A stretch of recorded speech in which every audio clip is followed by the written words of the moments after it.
In this exercise, I'm going to show you how to open a document in Illustrator CS5. It's not rocket science, so we'll make quick work of it. However, I do want you to see the long list of file formats that Illustrator will attempt to open, because it's an amazing list. I have no document open currently inside of Illustrator, so by default I see the welcome screen.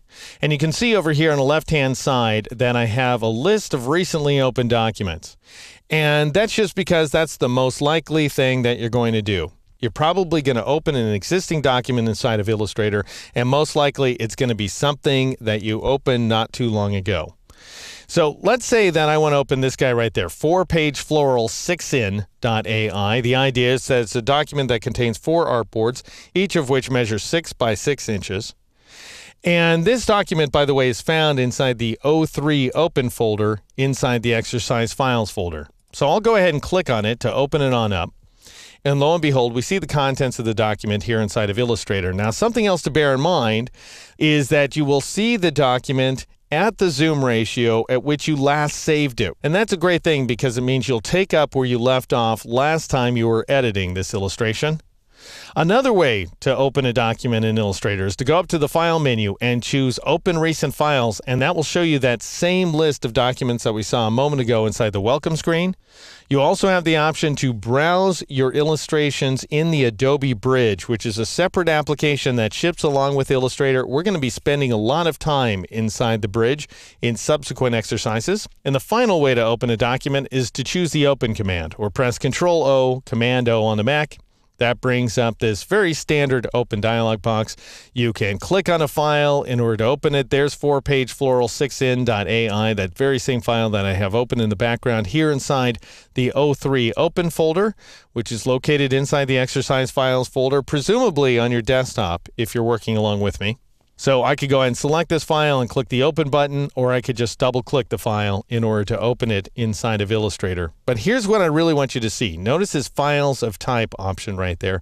Currently, it's set to all formats. If I go ahead and click to bring up this pop-up menu, you can see this laundry list of file formats that Illustrator thinks it can open, including not only its own files, of course, .ai files, but also PDF documents. Most PDF documents you can open inside of Illustrator. Now, you may find, by the way, that the text sort of breaks down. It's going to look right on screen, hopefully.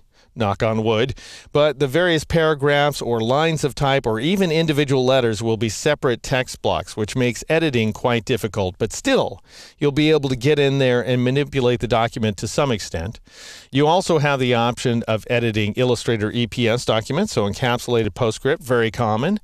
Here's something that's interesting. Illustrator will attempt to open documents going back to Freehand 7. Now, that's a long time ago. That's more than a decade ago now. And not only that, Freehand back then did not publish its file format. So Adobe had to dig into the file format and figure it out. So it's not always necessarily successful in opening Freehand documents, but it will attempt to do so. You also have other vector-based file formats such as AutoCAD Drawing, the DWG format. We've got CorelDRAW, another unpublished format that Adobe's engineers have had to dig into. And then we have a bunch of raster formats, that is pixel-based file formats that are generally used to save photographic images. For example, you can open a JPEG photo. That doesn't mean you're going to spend a lot of time modifying that photo, but you might use it as a tracing template, as we'll see in a later chapter. You could also open a TIFF image. That's another common image file format, one this time that happens to be owned by Adobe, incidentally. So it'll do a great job of opening that image and interpreting it, but again, you're not really going to go in there and edit that image.